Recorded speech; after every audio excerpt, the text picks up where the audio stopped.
السلام عليكم ورحمة الله وبركاته. أهلا بكم مستمعينا الكرام، معاكم رانيا عبد الرحمن وبرنامجكم سنة أولى جواز. هنستكمل مع بعض المشكلات اللي بتعكنن علينا حياتنا الزوجية في أول سنة جواز، وتخلينا بنقول يا ريتنا ما اتجوزنا، يا ريتنا فضلنا عزاب زي ما احنا، ونحلها مع بعض عشان إن شاء الله نستمتع بحياتنا ونعيش مدة طويلة في سعادة وهنا. أولى المشكلات ديت هي عدم الاهتمام بالنظافة الشخصية.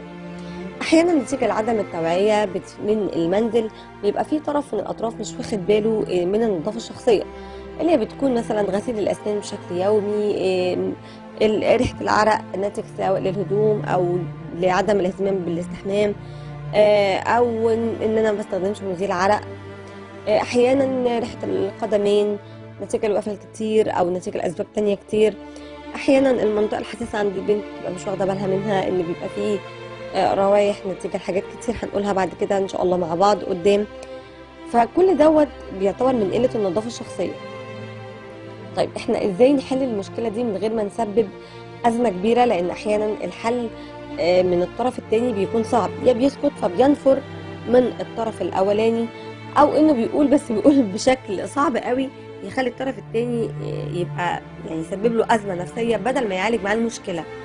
اول حاجه خالص هنقول مجموعه من النصائح يعمل بيها البنت والولد في حياتهم اصلا حتى لو مش هيتجوزوا، ويهتموا بيها قوي لو هم ان شاء الله هيبقوا مقبلين على الجواز. احنا لازم مشكله العرق دي نواجهها بحاجتين. بنواجهها لو في الصيف ان احنا بنستحمى بشكل يومي مره او مرتين او 3 في اليوم، لو نقدر على الموضوع دوت.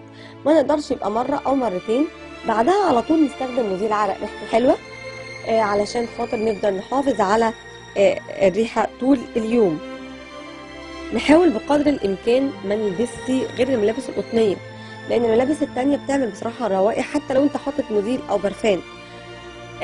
بالاضافه طبعا ان بيبقى في حاجات زي مثلا ان احنا نهتم بالحاجات بقى اللي هي زي الحلقه الشعر بتاع الابطين والاماكن الحساسه، لان دوت بيسبب بردك روايح. نيجي لو احنا مثلا في الشتاء مش هقول نستحمى كل يوم، انا عارفه ان الموضوع صعب، بس على الاقل مره او مرتين في الاسبوع، وبردك نبقى حريصين على ان احنا نستخدم مزيل العرق اكتر من مره في اليوم. لو نقدر مع مزيل العرق مثلا نحط برفان يثبت الدنيا دي كلها تمام. ده لو مشكله عرق. لو مشكله ريحه قدمين مثلا، بنبتدي نشوف لو في حاجه في الرجل نفسها، بنروح للصيدلي. هو مش هقول دكتور جلد ولا حاجه، هنروح لدكتور صيدلي بنساله لو سمحت انا عندي مشكله في ريحه القدمين. هو هيبتدي يسالك اسئله وبناء عليها بيديك كريمات او بيديك حاجات معينه فعلا بتخلي ريحه القدم تبقى نظيفه جدا. لو المشكله ان احنا بنلبس بعض الشرابات اللي ممكن تبقى مش قطن، احيانا بتسبب ريحه، فنبقى حريصين على ان احنا نلبس شرابات قطن افضل. لو المشكله في الشوز، مش هقول نغيرها لكن على الاقل ان احنا بنحط فيها بودره تلج من جوه، وبنحط فيها مثلا مورد بيخلي ريحه الشوز نظيفه، ودايما نهوي الشوز بتاعتنا في الشمس لما نيجي. يعني بيبقى في حاجات كده.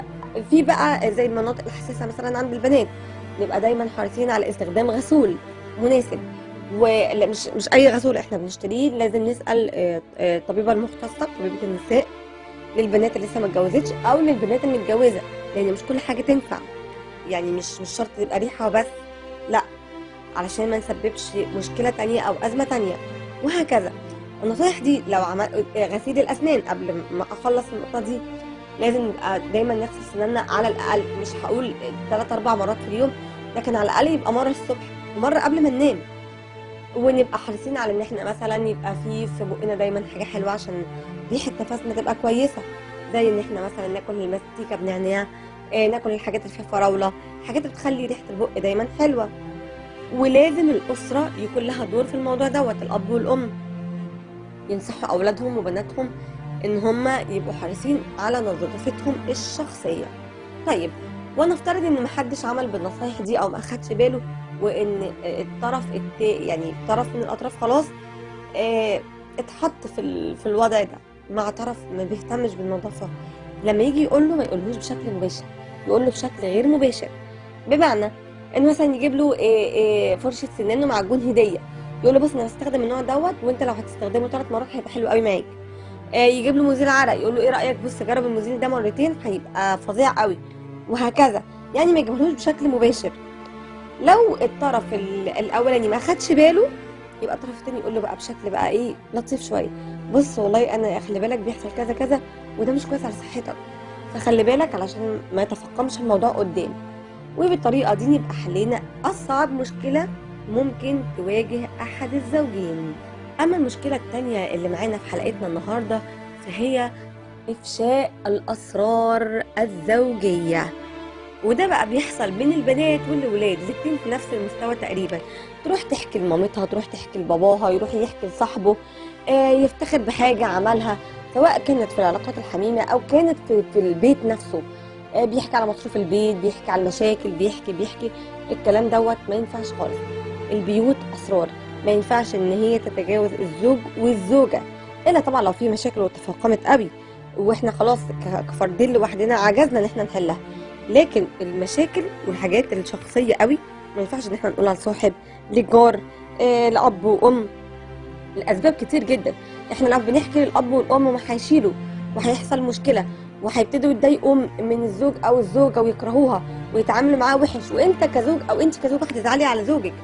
فبلاش ان احنا نقول لهم.